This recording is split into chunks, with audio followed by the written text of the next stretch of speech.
Mutual fund सही है ऐसा बोलते हुए काफी सेलिब्रिटीज और क्रिकेटर को हमने देख लिया है टीवी पर। लेकिन ये इतनी सारी टर्मिनोलॉजीज क्या हैं ये तो कोई बताता ही नहीं। S I P, S T P, S W P.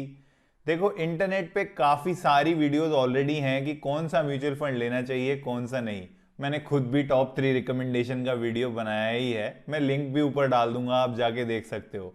लेकिन आज के वीडियो में हम ये समझेंगे कि S I P, S T P और एस डब्ल्यू पी क्या है। और वीडियो को लास्ट तक जरूर देखना क्योंकि मैं ये समझाने वाला हूं कि एस आई पी इतना पावरफुल टूल है कि कोई भी फाइनेंशियल गोल को अचीव करने में आपकी हेल्प कैसे कर देगा ये। अगर आप इस चैनल पे नए हैं तो जल्दी से बेल आइकन दबाइए और सब्सक्राइब कर दीजिए क्योंकि इस चैनल पे हर संडे फाइनेंस और इन्वेस्टमेंट रिलेटेड वीडियोस में डालता रहता हूं।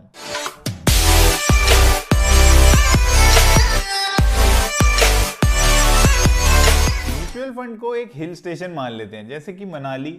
अब आप चाहें तो मनाली बाय रोड जा सकते हैं या फिर ट्रेन ले सकते हैं। अगर आपका बजट अलाउ करता है तो आप फ्लाइट भी ले सकते हैं।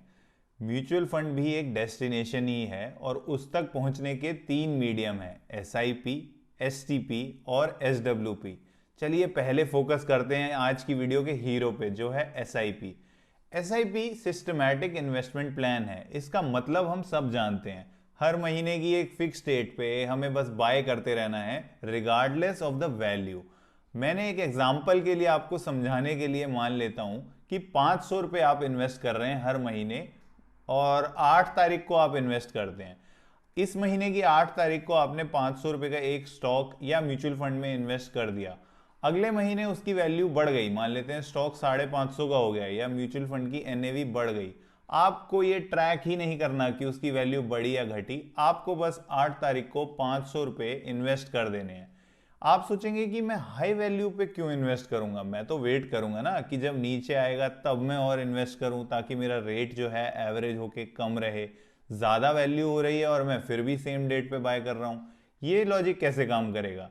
मैंने इसको एक्सप्लेन करने के लिए एस आई पी की पावर को समझाने के लिए 3 म्यूचुअल फंड उठाए और मैं सिर्फ ये एज्यूम करूंगा कि आप 5,000 रुपये इन्वेस्ट कर रहे हैं बिना ये देखे कि मार्केट अप है या डाउन।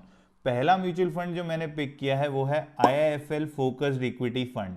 इसमें मैंने यही एज्यूम किया है कि आप 5,000 रुपये इन्वेस्ट करेंगे चाहे मार्केट अप जाए या डाउन और 5 साल तक आप ऐसा करेंगे।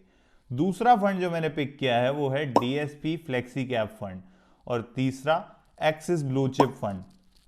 नोट करने की बात यह है कि तीनों ही केसेस में 5 साल बाद आपके पास 5 लाख से ज्यादा का कॉर्पस होगा जो आपने ये बिना सोचे बिल्ड कर लिया कि मार्केट अप है या डाउन। आपको कोई ट्रैक नहीं रखना था, आपने एक डिसिप्लिन्ड अप्रोच से 60 महीने तक सिर्फ 5,000 इन्वेस्ट किए एक स्पेसिफिक डेट पे।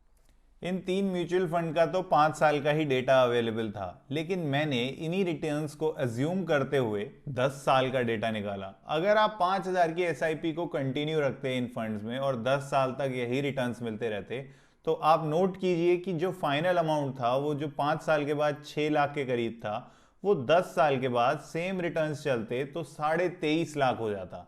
और उसी चीज को अगर मैं 20 साल करता हूं, टेन्योर को बढ़ाता हूं, तो वो अमाउंट हो जाएगा 2.5 करोड़। देखो नोट करने वाले यहां पे कुछ इंपॉर्टेंट पॉइंट्स ही हैं। सबसे पहला पॉइंट कि मैंने अज्यूम किया है रेट को और म्यूचुअल फंड में कोई गारंटी नहीं होती रिटर्न्स की। और दूसरा इंपॉर्टेंट पॉइंट ये है कि आप ये देखिए कि टाइम कितना इंपॉर्टेंट है। आप कितना अमाउंट पुट कर रहे हैं हर महीने वो इंपॉर्टेंट नहीं है। सिर्फ 5,000 का अमाउंट पुट करके आप 2.5 करोड़ जैसे नंबर तक पहुंच गए कैलकुलेशन के बेस पे। आप अगर 5,000 यही आरडी में करते या एफडी करते तो आप अज्यूम भी नहीं कर सकते इतने बड़े नंबर तक पहुंचना। तो मेन पॉइंट यह है कि आप अपने टाइम को दीजिए, आप यंग एज से एक मार्केट की तरफ आउटलुक रखिए और इन्वेस्ट कीजिए। एसआईपी की पावर तो आप अच्छे से समझ गए, 2.5 करोड़ जैसे बड़े अमाउंट पे आप पहुंच चुके हो। लेकिन ये एसटीपी की बात करते हैं, ये क्या है।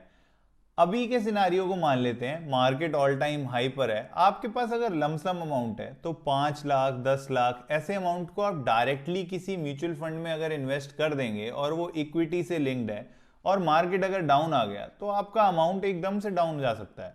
एसटीपी यहां पे पिक्चर में आएगा।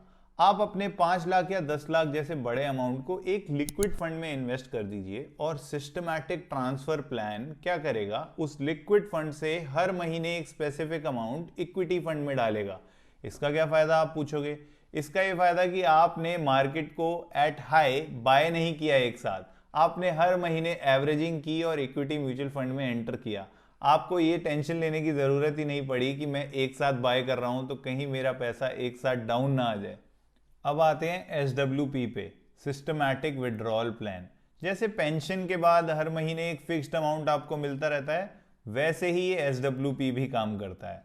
रिटायरमेंट के अलावा ये उन केसेस में भी हेल्पफुल है जब आप एक फ्रीलांसर हैं या फिर आपकी रेगुलर सोर्स ऑफ इनकम नहीं है, तो आप मंथ बाय मंथ SWP से अपने विड्रॉज कर सकते हैं। अगर आप रिस्क एवर्स हैं और ज़्यादा रिस्क नहीं लेना चाहते, जब मार्केट हाई पर है तो आप एक साथ पैसा निकालने की बजाय SWP के तरीके से मंथ बाय मंथ अपने पैसों को म्यूचुअल फंड से विड्रॉ कर सकते हैं।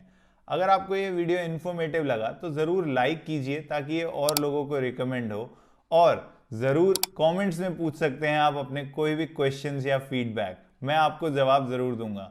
This is your friend Lokesh signing off, see you in the next.